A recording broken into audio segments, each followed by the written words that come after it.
ओम विश्वकर्मणे नमः। भगवान विश्वकर्मा की जय।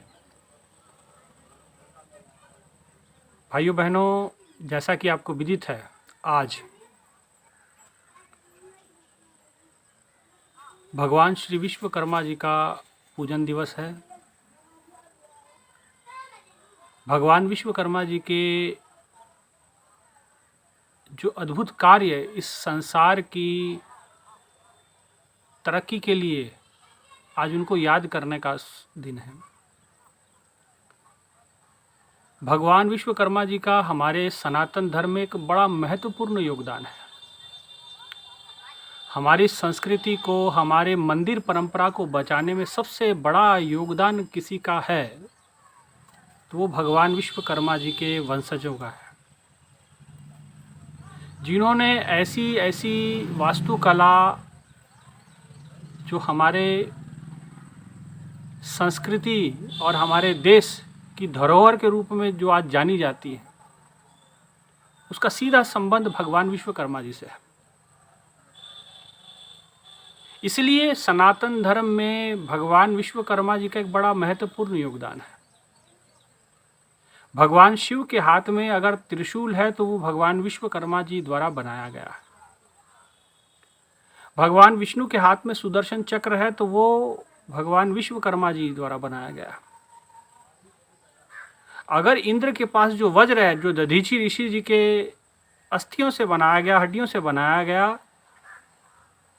वो भी भगवान विश्वकर्मा जी के द्वारा निर्मित किया गया है। तो ये छोटे छोटे उदाहरण मैं जो आपको दे रहा हूँ, लेकिन हमारी सनातन परंपरा में, सनातन संस्कृति में भगवान विश्वकर्मा जी का अद्भुत योगदान है। और इनके वंशजों ने जो आगे कार्य किया है, जिन्होंने ये धरोहर संभाल के रखी है, चाहे आप दक्षिण भारत चले जाएं, वहाँ आप मंदिरों का निर्माण देख लें, किस प्रकार से बनाया गया है। आज भी हजारों सैलानी विदेशी लोग आते हैं उसे देखने के लिए, हजारों लोग उनका दर्शन कर सौभाग्य प्राप्त करते हैं। तो हमारी सनातन संस्कृति में जो मंदिर परंपरा बचाने का जो कार्य किया है, वो भगवान विश्वकर्मा जी की देन है। भगवान विश्वकर्मा जी द्वारा बहुत सारे तीर्थ स्थान रचे गए, ऐसा अनेकों ग्रंथों के अंदर जिक्र है। महाभारत में आता है कि इंद्रप्रस्थ भगवान विश्वकर्मा जी द्वारा बनाया गया। कलयुग के अंदर ये भी आता है कि ग्रंथों में ये भी आता है कि जगन्नाथपुरी का निर्माण भी भगवान विश्वकर्मा जी ने किया। लंका का निर्माण भी भगवान विश्वकर्मा जी ने किया, कुबेर का, स्वर्ग का निर्माण। और यूँ कहें कि जब सृष्टि आरंभ हुई, भगवान ब्रह्मा जी को जन्म जिस समय दिया गया, भगवान ब्रह्मा जी को कहा गया कि आप सृष्टि की रचना कीजिए, तो कहते ब्रह्मा जी ने विश्वकर्मा जी का निर्माण किया। और विश्वकर्मा जी ने धरती को बैलेंस किया। इस धरती को बैलेंस करने में भगवान विश्वकर्मा जी का योगदान रहा, ऐसा पुराणों में आता है। और ये छोटे छोटे उदाहरण हैं जो पुराणों में हर जगह मिल जाएंगे। कहीं सोने की कारागिरी है तो भगवान विश्वकर्मा जी की पूजा वहाँ भी होती है, सोनार लोग भी करते हैं। कहीं मैकेनिकल इंजीनियर है, कि कहीं केमिकल इंजीनियरिंग है, कहीं वास्तुशास्त्र का प्रचलन है, कहीं किसी प्रकार की तकनीकी है, चाहे वो वैज्ञानिक क्षेत्र में हो, चाहे वो सामाजिक क्षेत्र में हो। हर जगह भगवान विश्वकर्मा जी का जो योगदान है वो अद्भुत है। उनके वंशजों का ये योगदान बड़ा अद्भुत है। इसलिए चाहे वो राष्ट्र के निर्माण में उनका योगदान हो, राष्ट्र के तरक्की में जो उनका योगदान है वो भी अद्भुत है। क्योंकि चाहे छोटा मजदूर हो, चाहे बड़ा कोई इंजीनियर हो, कोई बहुत बड़ा वैज्ञानिक हो, वो पूजा तो भगवान विश्वकर्मा जी की करता है। विश्वकर्मा जी के नाम में ही बहुत कुछ समाया है। विश्वकर्मा मतलब संसार के, विश्व के सारे कर्म जिससे पूर्ण हो सकते हैं, ऐसी शख्सियत, ऐसे नाम का अर्थ है कि जो विश्व के सारे कर्म करने में सक्षम है, इसलिए भगवान विश्वकर्मा जी कहते हैं। और आज उनका पूजन दिवस है। भाइयों बहनों, बड़े खुशी की बात है, बड़े हर्ष की बात है। इस उत्तर प्रदेश में, इस बिहार के कुछ क्षेत्रों में, असम में अनेकों नाम से जाति प्रजातियां तो बहुत अब लोगों ने बना ली हैं, लेकिन भगवान विश्वकर्मा जी का जो जिस प्रकार से उनको सम्मान मिलना चाहिए, भगवान विश्वकर्मा जी को जो अद्भुत योगदान सनातन संस्कृति को बचाने के लिए है, उतना सम्मान अभी मिला नहीं है। और इसके पीछे कहीं ना कहीं कारण हम सभी लोग हैं। हम लोगों ने अपने आप को इतना निकृष्ट दर्जे का मान लिया है। हम इतने ऊंचे कुल में जन्म लेने के बाद भी, भगवान विश्वकर्मा जी के वंशज होने के बाद भी, भगवान विश्वकर्मा जी के जो कुल गोत्र परंपराएं चली हैं, अभी चर्चा होगी तो उस पर चर्चा करेंगे, और इतना निकृष्ट हमने अपने आप को बना लिया, अपनी जीवन शैली इतनी छोटी हमने, इतनी, और विचारधारा इतनी संकीर्ण कर ली है कि हम कुछ तबकों में बट के रह गए हैं। हमारा रूप व्यापक है। भगवान विश्वकर्मा जी चतुर्भुज रूप है, और चतुर्भुज रूप भगवान विष्णु का भी है, चतुर्भुज रूप भगवान ब्रह्मा जी का भी है। ये चतुर्भुज रूप जो होता है, ये चतुर्भुज बड़े विश्व विराट व्यापक रूप को इंगित करता है। संत एकनाथ जी महाराज महाराष्ट्र के संत हुए, वो कहते हैं, ऐसी विठोबाची नगरी जिथे चतुर्भुज नर नारी, कि मेरे उस परमात्मा आदि नारायण का जो निवास स्थान है, वहाँ पे कोई साधारण लोग नहीं है, वहाँ सारे चतुर्भुजी हैं।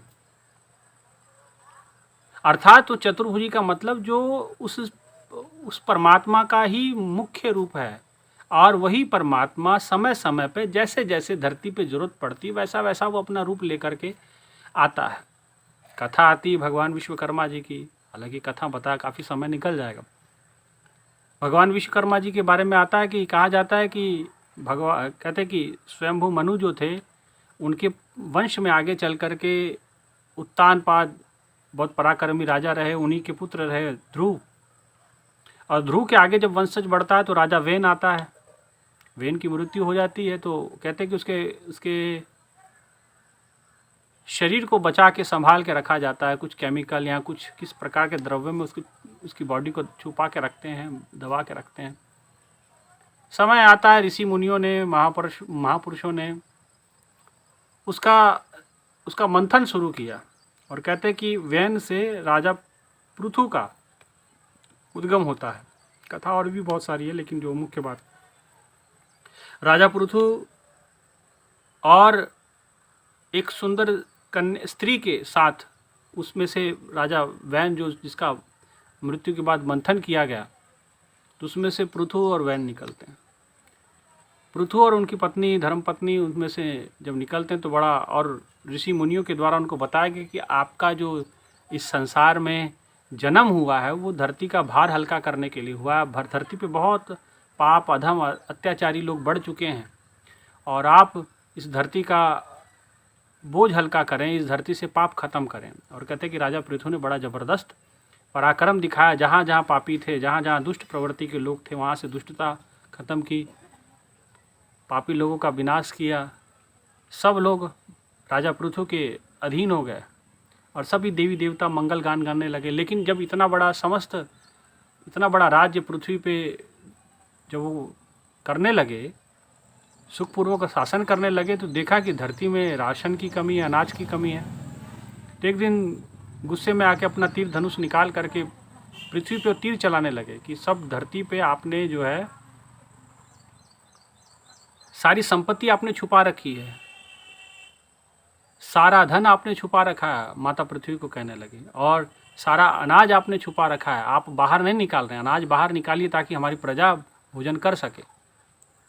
कहते हैं, लेकिन बात माता पृथ्वी ने कहा कि देखो, मैं तो आना चाहती हूँ, लेकिन कलयुग मुझे डराता है। क्योंकि वैन का जब मंथन किया गया तो उसमें से कलयुग भी निकला था, बड़ा भयंकर रूप था, और उसको दक्षिण दिशा में भेज दिया गया था, और वो डराता था। कलयुग का मतलब अवगुण या कह लीजिए विकार कह लीजिए, या कलयुग की सारी कालीमा जो धर्म को नष्ट करने में तुली होती है, धर्म का धर्म को नीचा दिखाने में तुली होती है। कहते कि भगवान ने, कहते राजा पृथु ने कलयुग को डराया, धमकाया, कलयुग को कहा कि आप यहाँ से हटें। और उसने कहा कि ठीक है महाराज, आपके प्रजा में, आपके राज्य में हम कभी प्रवेश नहीं करेंगे। और राजा पृथु जानते थे कि कलयुग का भी एक अहम योगदान है, क्योंकि कलयुग को अगर मैं ख़त्म कर दूंगा तो कलयुग के अंदर एक बड़ी अच्छी बात यह है कि इसमें बहुत जल्दी पार उतारा हो जाता है। जरा सा नाम स्मरण करने से, ऐसा कहा जाता है कि जो सतयुग में आप हजारों साल तपस्या करेंगे, लेकिन कलयुग में अगर मन लगा के थोड़ी देर भी तपस्या, साधना, ध्यान कर ली, आदमी बंदगी कर ली, तो कहते कि पार उतारा संभव है। तो ये विचार करके राजा पृथु ने कलयुग को छोड़ दिया और कहा कि आप यहाँ से राज्य से, जब तक हम हैं तब तक यहाँ राज्य में प्रवेश नहीं करेंगे। और माता पृथ्वी को कहा कि आप भीतर से, तो कहे कि ऐसे नहीं निकल पाएंगे और आपको कुछ तपस्या त्याग करना पड़ेगा। और कहते कि वहीं उन्होंने बहुत तपस्या की राजा पृथु ने, और तपस्या करके श्री आदिनारायण की आज्ञा से भगवान विश्वकर्मा जी राजा पृथु के राज्य में प्रकट होते हैं। चतुर्भुज रूप में, हाथों में 4 भुजाएं हैं, 4 भुजाएं हैं, 5 शरीर है, और तमाम उनके जो जिक्र आता है ग्रंथों के अंदर में, बड़ा अद्भुत है। और कहते हैं कि राजा पृथु ने भगवान विश्वकर्मा जी की पूजा की, अर्चना की, और पूजा अर्चना करने के बाद उनसे प्रार्थना की कि प्रभु देखिए धरती पे तो सब बैलेंस बिगड़ा हुआ है, संतुलन बिगड़ा हुआ है। अब आप जिस हिसाब से मैं आपका रूप देखता हूँ, मुझे ये भरोसा है कि आप इस धरती पे अगर प्रकट हुए हैं तो इस धरती के संतुलन आप करने के लिए प्रकट हुए हैं।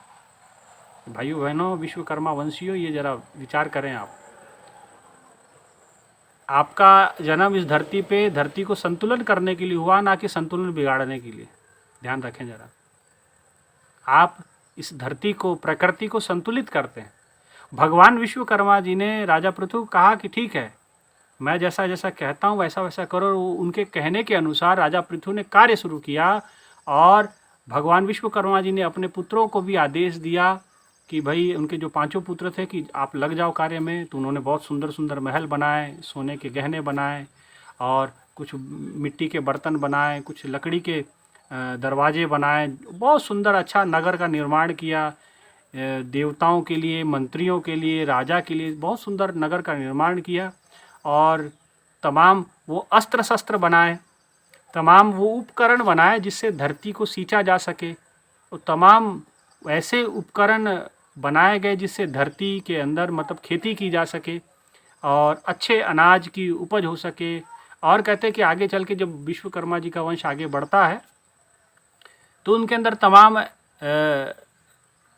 रसायन शास्त्र पे भी उन्होंने अध्ययन किया, और भी वैज्ञानिक तकनीकों के द्वारा जो उस समय प्रचलित थी, जिसका वर्णन राजा पृथु के समय में आता है।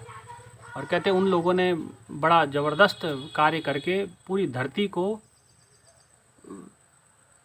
संतुलित कर दिया। और धर्म का, और जो इनके जो पुत्र थे वो कर्मकांड में निपुण थे।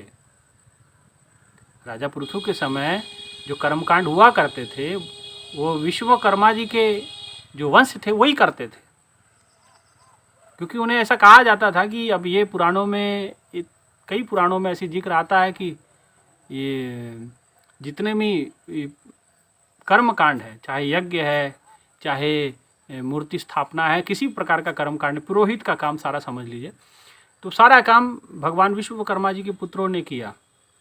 और अब जानते हैं कि जहाँ फिर ऐसा कार्य होगा, कहते हैं राजा पृथु ने धरती के चारों ओर यज्ञ किए, बड़े बड़े यज्ञ किए, बड़े सब लोगों को दान दिए। धन धान्य से धरती फलने फूलने लगी, फूल बरसने लगे, फल होने लगे, अनाज होने लगा। किसी प्रकार की, कहाँ कहा जाता ना, जहाँ सुमति तहाँ संपत्ति नाना, तहाँ विपत्ति, तहाँ जहाँ कुमति तहाँ विपत्ति निधाना, कि जहाँ सुमति होगी वहाँ संपत्ति होगी, और जहाँ कुमति होगी वहाँ विपत्ति होगी, है ना। तो कहा जाता है कि राजा पृथु के समय भगवान विश्वकर्मा जी के आदेश निर्देश और उनके वचनानुसार कार्य किया गया, और राजा पृथु का के कारण से सारी धरती का संतुलन बना और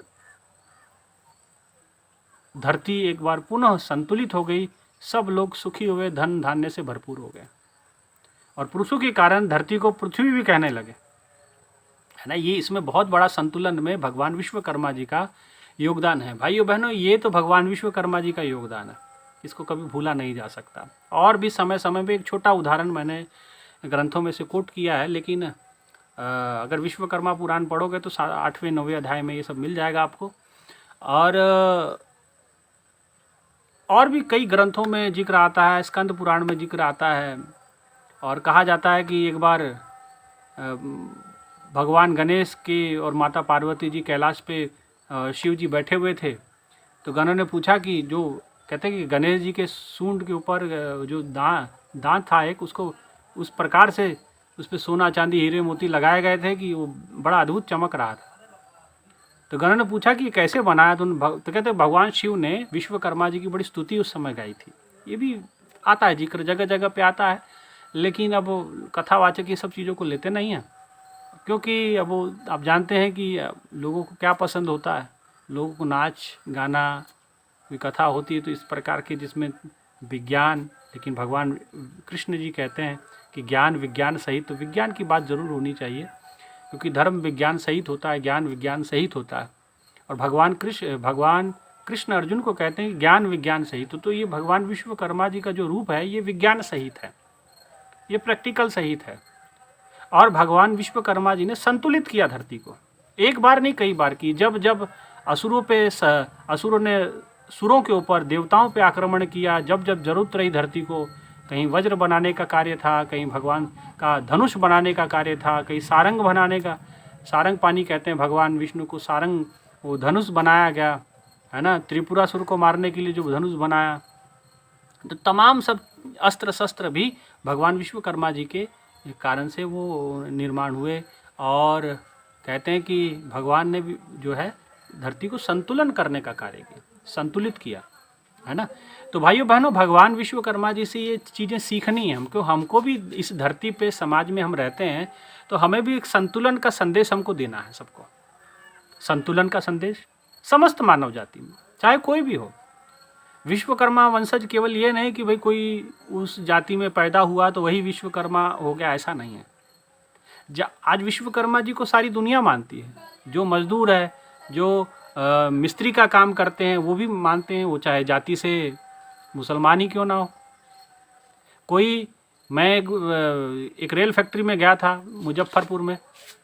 जब रेल फैक्ट्री में गया था तो वहाँ मैंने भगवान विश्वकर्मा जी का फ़ोटो देखा। तो मैंने कहा कि यहाँ विश्वकर्मा जी को कौन मानता? बोले नहीं नहीं महाराज, ये जो है अब ये कार्य जो हो रहा है मशीनरी काम है, और भगवान विश्वकर्मा जी का तो पूजा तो होना जरूरी है ना। तो कहने का मतलब मन प्रसन्न हुआ कि हर क्षेत्र के लोग, हर तबके के लोग, हर जाति संप्रदाय के लोग भगवान विश्वकर्मा जी को अब उस रूप से देखते हैं, है ना। तो अब हमारा दायित्व बढ़ जाता है, जो हम विश्वकर्मा वंशी हैं, हमारा दायित्व ये बढ़ जाता है कि हम जैसे भगवान विश्वकर्मा जी ने संतुलन बनाया, अब हमें भी संतुलन बनाने की आवश्यकता है। बहुत सारी कुरीतियाँ हैं, बहुत सी कुपरंपराएं हैं जो हमारे समाज में प्रचलित हैं। उस परंपराओं को विज्ञान के आधार पे हमने देखना है और वैज्ञानिक दृष्टिकोण से रखना है, और जो अपनी तुच्छ सोच है, छोटी सोच को नहीं रखना है। आज भी हम देखते हैं विश्वकर्मा वंशियों में किसी बच्ची की शादी होती तो कितना मुंह खोल के पैसा मांगते हैं। मैं बहुत सारे मऊ जिला में, बनारस में जाते रहता हूँ, जहाँ सब हमें मिलते हैं और हालचाल होता है तो लोग बताते हैं कि आज हमारी बेटी की शादी है, लोगों ने इतने लाख मांगे हैं, इतने हज़ार मांगे हैं, इतने मोटरसाइकिल मांगा है, कार मांगी है। बड़ा दुख होता है, बड़ा। आज भी हमारी सोच छोटी है। डॉक्टर बन गए हैं, लड़का डॉक्टर बन गया, इंजीनियर बन गया, उसको कार चाहिए, बताइए। लड़की से नहीं उसको मतलब है उसको। तो ये जो स्थितियां हैं भाइयों बहनों, इसमें सुधार की आवश्यकता है और सुधार होना चाहिए, और इसके लिए प्रयास आपको करना चाहिए। और हम तो जगह जगह जहाँ प्रवचन करते हैं ज़रूर बोलते हैं, लेकिन आप लोग जब तक ये जन साधारण का आंदोलन नहीं बनता है हर एक मन, हृदय के मन में, और ये कोई छोटी समस्या नहीं है, ये केवल शर्मा विश्वकर्मा या परिवारों में होता है ऐसा नहीं है, ये समस्त मैं देखता हूँ, चाहे कोई भी बिरादरी का कार्यक्रम होता है, चाहे शादी ब्याह हम जाते हैं आते हैं सबके यहाँ, तो हम देखते हैं कि ये हर जगह दहेज का बड़ा ये समस्या है ना। तो इसलिए ये जन साधारण का आंदोलन, इसको बनाना बहुत ज़रूरी है। और भगवान विश्वकर्मा जी ने जो धरती पे संतुलन स्थापित किया, संतुलन का संदेश दिया, आप उनके विश्वकर्मा पुराण को अगर पढ़ेंगे उसमें देखोगे कुछ नहीं मिलेगा, आपको संतुलन मिलेगा। ब्रह्मा जी ने धरती का निर्माण किया, धरती संतुलित नहीं हो रही थी, शेषनाग जी के फन पे रखी, संतुलित नहीं हो रही थी, तो कहते हैं कि भगवान विश्वकर्मा जी ने उसमें पर्वत लाकर समुद्र में रख दिए, तो धरती का बैलेंस बिगड़ गया, बन गया और कहीं वो स्थिर हो गई, वो डोलती नहीं थी, है ना। तो भगवान विश्वकर्मा जी ने संतुलित किया धरती को, और हम अपनी सोच से असंतुलित करते हैं समाज को। आज भी हमारे अंदर छोटे बड़े का, ऊंच नीच का भाव होता है। हम कैसे, चलिए यहाँ तो चल जाएगा, भगवान के घर जाएंगे, कौन मुंह दिखाएंगे आप लोग। आज आप समाज की दुहाई देते, अरे समाज में चलता है, कौन समाज है, आप ही का ना बनाया हुआ समाज है। इसलिए आपको इस समाज से जो ज़रूरत नहीं है, जिन चीज़ों की, जिन परंपराओं का आवश्यकता आज के समय पे नहीं है, उन परंपराओं को निकालना जरूरी है। जो परंपराएं जड़ हो चुकी हैं, जो परंपराओं में समाज का हित नहीं है, जिस परंपरा के द्वारा किसी गरीब व्यक्ति का शोषण होता है, गरीब और गरीब होता है, अमीर अमीर होते जा रहा है, ऐसी परंपराओं को भाइयों खत्म करना पड़ेगा। विश्वकर्मा जी संतुलन का संदेश देते हैं, और ये विश्वकर्मा जी की पूजा का जो उद्देश्य है, इसके पीछे यही एक कारण है कि संतुलन, धरती का संतुलन, समाज का संतुलन, आर्थिक रूप से, सामाजिक रूप से, हर रूप से हम पृथ्वी का संतुलन बनाने का प्रयास करें। भाइयों बहनों, अच्छे काम करें, बहुत अच्छा काम करते हैं। मैं देखता हूँ मऊ के मर्यादपुर के डुमरी मर्यादपुर से जो भगवान विश्वकर्मा जी का मंदिर है, वहाँ के जो समिति के पदाधिकारी हैं, राम आधार विश्वकर्मा जी हैं, तमाम मैं उन सब अधिकारियों को, सब लोगों को मैं जानता हूँ। और भी भाई हैं, डॉक्टर साहब हैं वहाँ पे, अरविंद विश्वकर्मा जी हैं, और भी तमाम वहाँ कार्य करता है। समय समय पे उनके फ़ोन भी आते हैं, समय समय पे हम लोग भी वहाँ, जब भी वो बुलाते हैं, उधर आना जाना होता है, तो हम जाके उनसे मुलाकात करते हैं, बैठते हैं, उनके परिवारों में बैठते हैं, हृदय प्रसन्न हो जाता है। क्यों? क्योंकि कुछ कार्य कर रहे हैं, और कार्य भी ऐसा जिससे वो वाहवाही नहीं चाहते हैं। ये नहीं कि भाई काम करेंगे तो हमारा ये हो जाए, हमें ये मिल जाए, हमें वो, ये नहीं उनके मन में। उनके मन में एक ही है कि हमारा जो विश्वकर्मा जी का, जो भगवान विश्वकर्मा जी का जो उद्देश्य था, धरती पे संतुलन, छोटा बड़ा ऊंच नीच का भेदभाव खत्म, इस चीज़ पे बड़ा काम करते हैं। कई गरीब के घर में भी जाते हैं, अमीर के लोग के, सब के यहाँ जाना आना है, सब के यहाँ उनकी उठना बैठना है, और बहुत अच्छा काम वो कर रहे हैं। गरीबों में भी काम करते हैं, सहायता सहयोग करते हैं, किसी के घर में कुछ हो जाए बिल्कुल पहुंचते हैं, हम देखते हैं। तो इसलिए उन लोगों को देख के मन में प्रसन्नता भी होती है। लेकिन कहीं ऐसे भी हम देखते हैं, जब हमारे मन में, जब हमको सुनने में आता है कि भाई फलाने जगह लड़की का एक विवाह प्रस्ताव गया, लेकिन उन्होंने 1 लाख रुपए दहेज में मांगा, तो हृदय को कहीं बात चुभती है। भाइयों बहनों, कहाँ आज हम बहनें देखो कहाँ चांद पे पहुँच रही हैं। 18,000 वैज्ञानिकों ने मिल करके चंद्रयान 3 जो है पहुँचा, उसमें बहुतेक बहनें थी, महिलाएं थी, सब विश्वकर्मा वंशी हैं। तकनीकी रूप से देखा जाए, ठीक है, कोई किसी भी घर में जन्म ले सकता है, कोई हिंदू हो सकता है, मुसलमान हो सकता है, लेकिन हम हिंदू मुसलमान नहीं करना चाहते। हम उस तकनीकी को देखें, उस विज्ञान के आधार पर देखें, भगवान विश्वकर्मा जी के दृष्टि से देखें, तो आप देखोगे कि वो कितना बड़ा पराक्रम किया। क्यों ना हम अपने बच्चों को इतना सामर्थ्यवान बनाएं कि भाई वो ये काम ना करें, पैसा मांगने की जरूरत ना, पैसा कितना दिन चल जाएगा, है ना। इसलिए भाइयों बहनों, ये छोटी एक कुरीति मैंने बताई है, तो इसलिए भगवान विश्वकर्मा जी का पूजन का दिवस है। आप कहोगे कि स्वामी जी पता नहीं कौन बातें करने लग गए, लेकिन ये भगवान विश्वकर्मा जी का महिमा का दिन है, उनके पूजन आराधन का दिन है, और उनकी जो धरती को, इस सनातन परंपरा को जो देन है, उनकी जो सनातन परंपरा में जो उनका योगदान है, उसको याद करने का दिन है। इसलिए सभी विश्वकर्मा वंशियों को भगवान श्री विश्वकर्मा जी के पूजन दिवस पे सबको ढेर सारी लाखों लाखों शुभकामनाएं, हार्दिक शुभकामनाएं, और सबसे यही मनोकामना, यही इच्छा कि धरती का संतुलन बनाने के लिए काम करें। जैसे भगवान विश्वकर्मा जी ने किया, जैसे आप देखते हैं भगवान विश्वकर्मा जी का एक फ़ोटो मैंने देखा था, जो भगवान विश्वकर्मा जी एक पृथ्वी के ऊपर हथौड़ा लेकर के और छेनी लेकर के काम कर रहे हैं। वो क्या कर रहे हैं? वो धरती को बैलेंस बना रहे हैं। हमें भी बैलेंस बनाना है। बैलेंस बहुत ज़रूरी। जब बैलेंस बिगड़ता है, संतुलन बिगड़ता है, शरीर का संतुलन बिगड़ता है तो शरीर बीमार हो जाता है, मन का संतुलन बिगड़ता है तो मानसिक रूप से बीमारी आ जाती है, और अगर संतुलन समाज का बिगड़ेगा तो कुरीतियाँ फैलती हैं। तो आज वही हो रखा है। तो संतुलन बनाना है, और इसमें हम लोग अग्रणी हैं। भगवान विश्वकर्मा जी के वंशज हैं, तो भगवान विश्वकर्मा जी के कुछ गुण हमारे अंदर दिखने चाहिए। कुछ हमारे अंदर उनकी जैसा उनकी कार्यशैली थी, जैसे उनके कार्य करने का तरीका था। हम लोभी लालची ना बने, हम दहेज के लोभी ना बने, दहेज के लालची ना बने, हम प्रेमी बने, ईश्वर के चरणों के अनुरागी बने, भक्त बने, पूजा पाठ करें।